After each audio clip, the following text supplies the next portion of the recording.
If you built a working time machine, if you mastered advanced physics, engineering, mathematics, chemistry, if you conquered worlds, if you overthrew governments, if you escaped elaborate prisons, would you still feel insecure?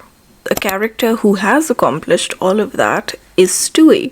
And there's a very niche B-story Family Guy episode out there in season 21, episode 4, where we see Stewie's insecurities. Nothing wrong with being smart and insecure.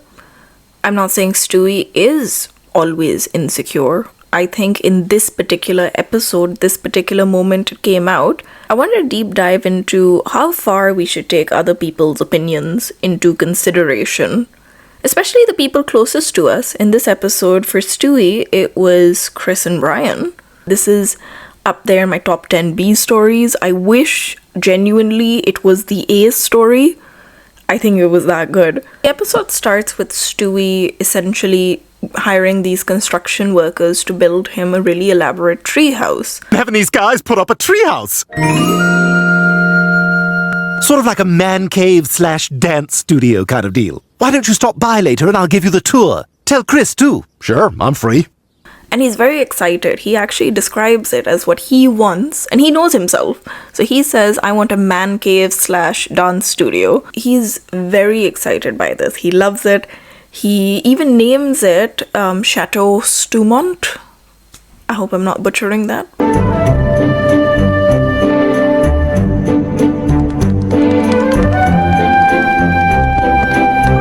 Very lovely, very sweet. Like, you know, I think he really took it on as a passion project and made something for himself. And I think there's a lot of his personality in it. So to begin, there's so much personality inside of it. You can see that the treehouse is a reflection of Stewie in general.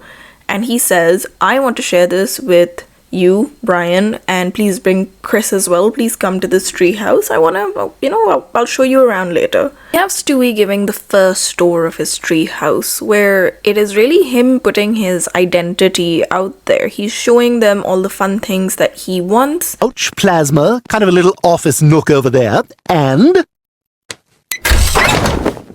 Hey-oh! Boom! Photo booth with props if anyone's feeling sassy. Eh? He put in his dance studio, he put in this built-in photo booth.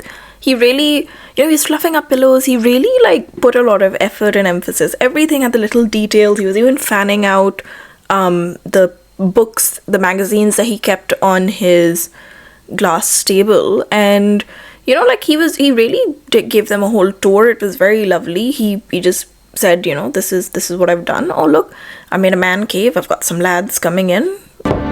Up there they are, the boys. Come on in, fellas. Dang, Stewie, this is a legit little pad you got here. It's a whole thing. And when they leave, he says to Rupert, I really think that this place is my masterpiece. You see that, Rupert? They like it. This place might just be my masterpiece. I don't think he anticipated that he was doing something that would take a lot of courage.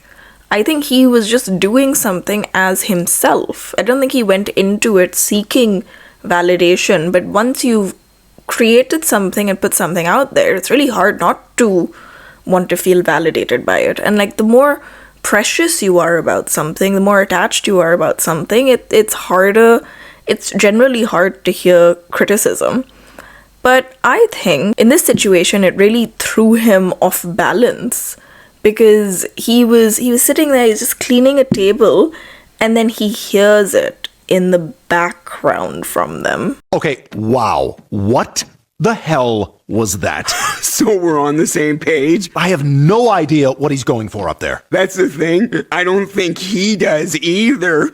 Honestly, they do this thing. They do this little eye squint. He's just oh, let's enjoy the photo booth. And they just go yeah, can't right now, but yeah, absolutely. Thank you so much. Thank you for having us. Just really got to dash off.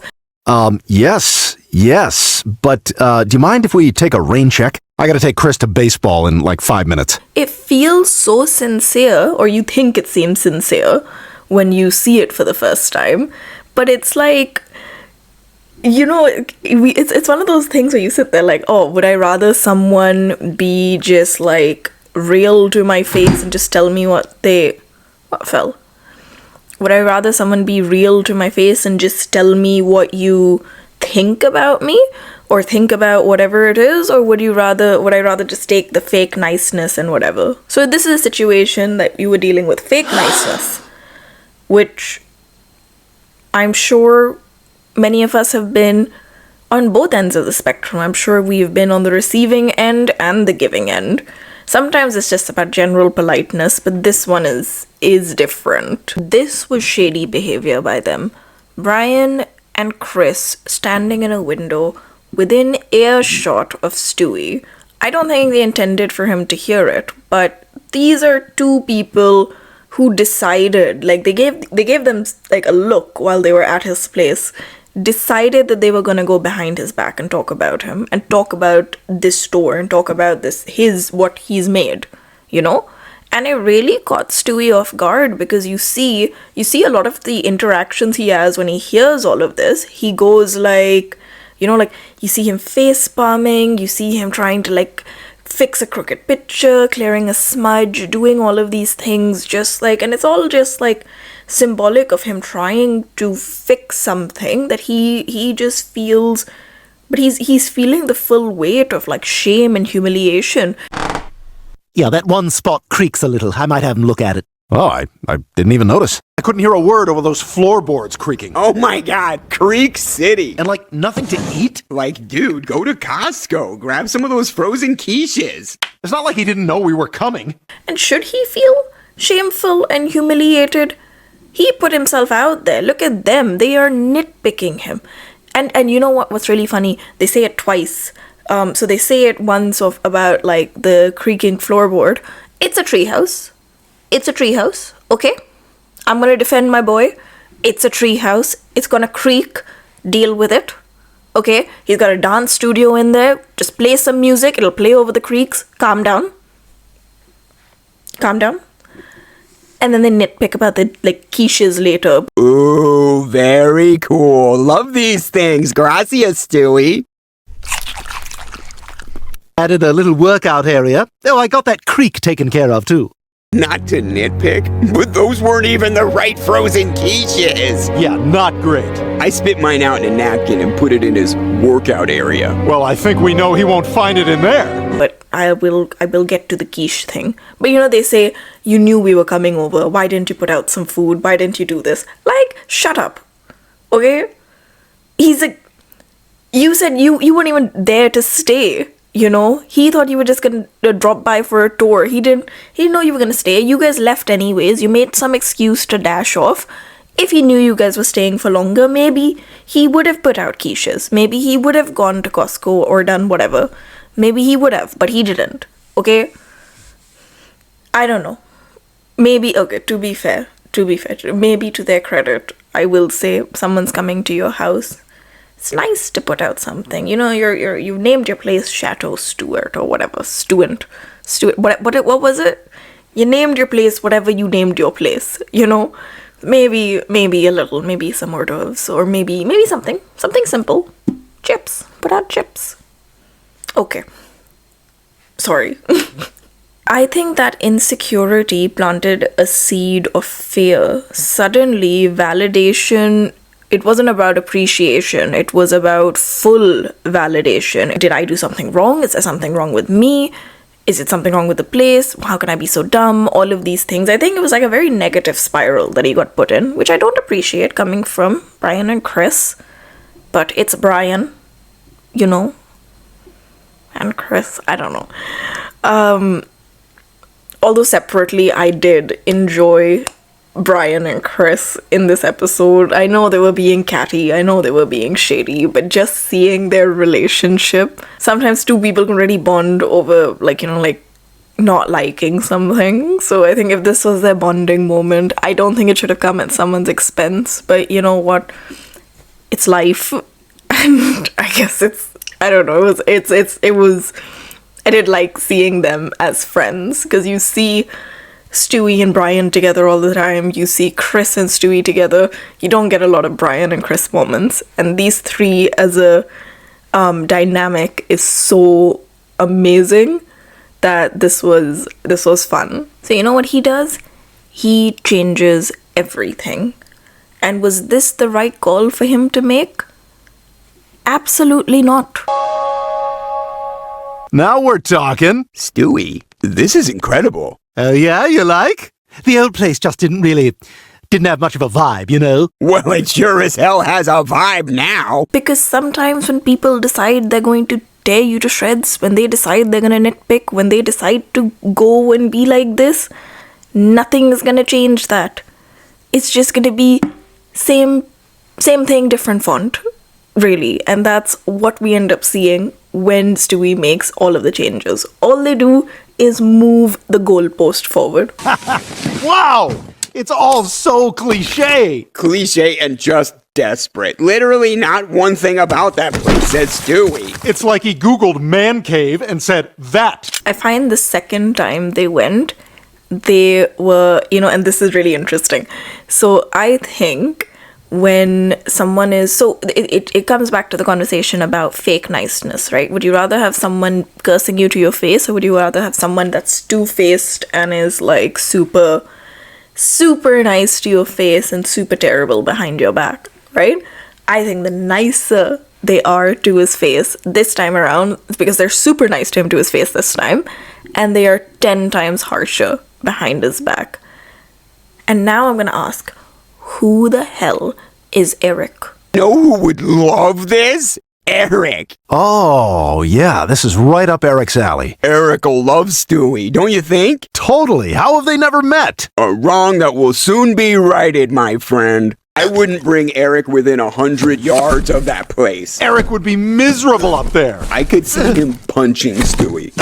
You know what? I'll answer who Eric is.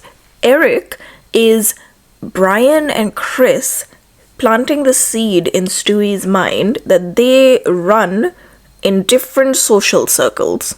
They have a whole different social circle that has nothing to do with Stewie. They bond, they're friends, almost creating an outside link where Stewie is on the outside and then they are in this weird inner circle, So obviously they've pushed him to act not like himself, just to criticize him for not being himself when they didn't like who he was as himself. Then said, there is an inner circle with this dude, Eric, who has never shown up. No one knows who Eric is. But anyways, they have this whole thing with this Eric guy, right?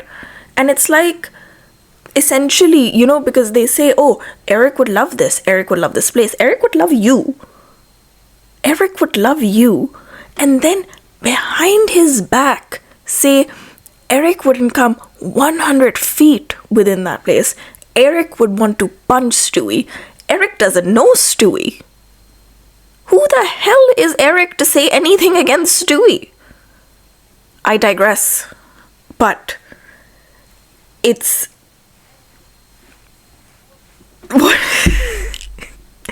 Who the hell is Eric? Stewie obviously gets very riled up and says, fool me once, shame on me, fool me twice, you have to die. A bit extreme, fair enough, can't defend my boy there. That's it. Fool me once, shame on me. Fool me twice, you have to die. You know what?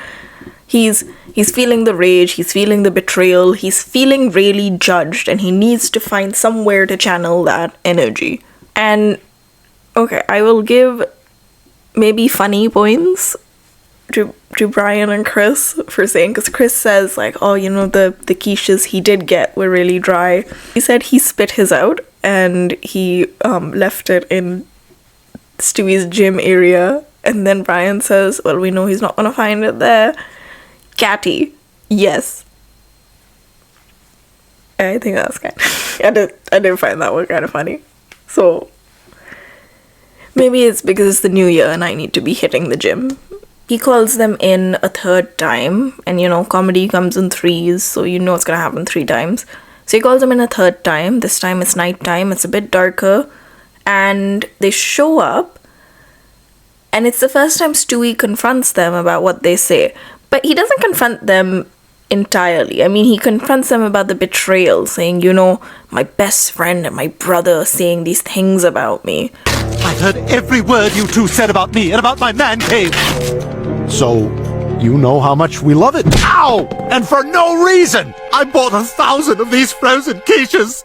And you two are gonna eat every last one of them. Obviously, he takes a really intense route where he tries to force feed them 1,000 dry quiches, and he ties them up and he points a crossbow at them.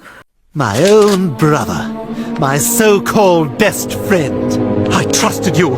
I invited you into my man cave, and all you did was humiliate me. Which is not the healthiest outlet to express your feelings. But, you know, if that is authentic to Stewie, who am I to judge? Cartoonishly, he confronts them, but he does confront them, saying, you said all of this stuff about me, and you're still lying to my face. Why are you lying to my face? Stop lying to my face. Just say you hate it. Just say you don't like it. Why are you keeping up this charade when you've been caught out? You know? And I think sometimes it gets frustrating because I think sometimes we see people in our lives that do fake out, you know, fake nice to us, and you're just like, just be real. Just if you don't like me, just say you don't like me or don't like me, and I maybe don't want to like you. Anyways, but would Stewie have been better off not confronting them? What point would Stewie have been better off? Would he have been better off when he initially showed the place to them and they didn't like it and he just brushed it off saying like, you know, well, I like it and it's for me, it's my treehouse, so I'm going to enjoy it? Or is it better to take some form of constructive criticism from the people that are closest to you and not change entirely, but change things that maybe do make sense? Maybe certain recommendations, like the better TV screen that they say he should have gotten. Something like that. No matter what, you can't control anyone's opinions of you. You can't control what they're going to say. You can't control their actions. And you can't control what they're going to do. So even when he pointed a crossbow at them, they lied their way out of it and said like, oh my god, look at that craftsmanship. And then brought in Eric again for his nifty 50. Oh, we should host Eric's nifty 50 in Stewie's treehouse. Stewie's treehouse? Eric? Not happening. Not happening at all.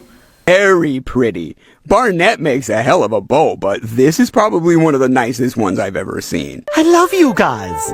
We love you too, Stewie. Do you do parties here? Because this is like a good event space. Eric is turning 50 next month and we still don't have the venue. I think we do now. I gotta meet this guy. He sounds like a nut. I can't believe he bought it. Like we would ever do Eric's nifty 50 up there. And the table assignment card station would be where exactly? And that crossbow. Even when he's pointing a crossbow at them, you know, they lie their way out of it. They say, you know, look at this craftsmanship. Look how good you are. You're so good at weaponry. The second he lets them go, immediately they start laughing at him, you know? So basically the whole point is that even if someone says that, you know, like gives you what you want or whatever, will manipulate you to your face, like you can't force anyone to feel a certain way if they don't feel a certain way.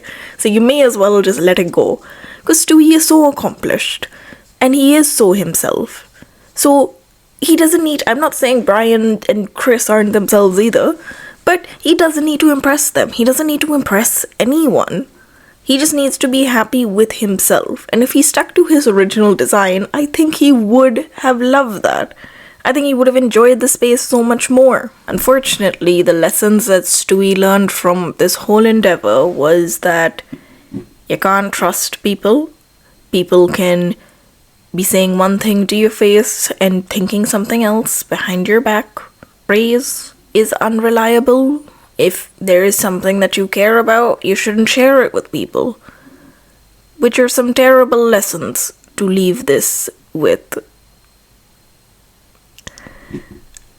I don't condone those lessons. I think I don't.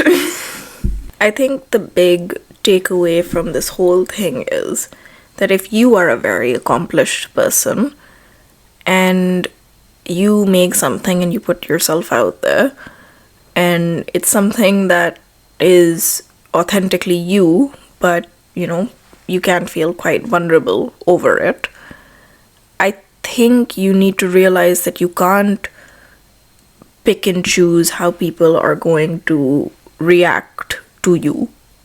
You can't have them not only say certain things to you, but they also have to mean exactly what they say as well, because people are going to have their opinions, right? And if you go in with the mentality of people have to react a certain type of way, once that facade collapses, everything else goes with it. Your self-assurance, your identity, your confidence. It all goes simultaneously. So it really is, you need to be very secure in yourself. And that security comes from, I think there's one thing in a Family Guy episode that really stood out to me. And it was something Lois randomly said. She essentially said, I used to think what made me happy was when other people were happy. But then I realized what makes me happy is the things that make me happy. I always thought making other people happy was what made me happy, but it turns out making me happy is what makes me happy. And it was just, I don't know, it was such a stupid thing, but it stuck in my head like, oh yeah, what makes you happy are the things that make you happy. Like, such a dumb thing. I don't know why it just stuck out for me. Like, oh, I don't understand why that makes sense. Yeah, you want to be happy, do the things that make you happy. Genius over here. If anyone knows who Eric is, please let me know. Because I need to find out who this guy is. I need to find out his lore. I need to understand his backstory. If you have any information about Eric, please let me know. And I will leave you with this.